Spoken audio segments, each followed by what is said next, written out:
So Bambu Labs has changed Bambu Studio visually once again. So my old demonstrations of reducing the preprint purge are similar but now different. If you're doing small test prints, sometimes the amount of filament purged can be similar or even rarely more than the plastic used on the actual print. This may be helpful if you do have an AMS system, however for people who don't have one and pay attention to what they're doing when switching filaments, this can feel like a complete waste of filament. The exact printer this was done for is the P1P. I don't know how exactly this will differ for any of the other printer models. I would imagine it would be similar for any printer in the P1 and X1 lines, but I have no idea for the H2D. I do know that the A1 and A1 Mini are very different form factors, and their start G-code is quite a bit different. My version of Bambu Studio is currently 2.1.0.59. Start by getting to the Prepare menu. This next step is the main difference compared to the old versions of Bambu Studio. They changed the UI so that the printer settings editor is not immediately visible. You hover over your printer selector drop-down.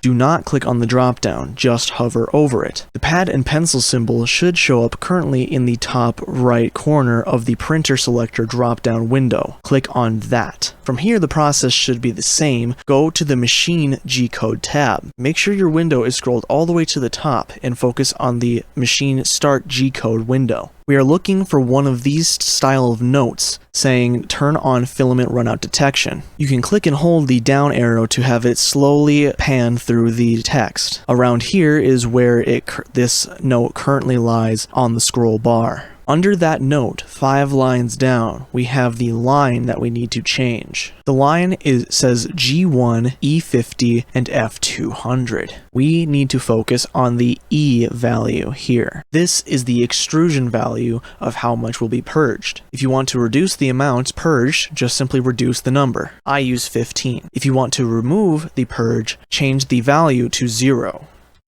In my first video, this was all you had to do, but then shortly after they added more code. Scroll down a bit. I recommend still using the arrow because it now moves by 1 line of text per click. 4 lines down from our previously edited line, we have the same line.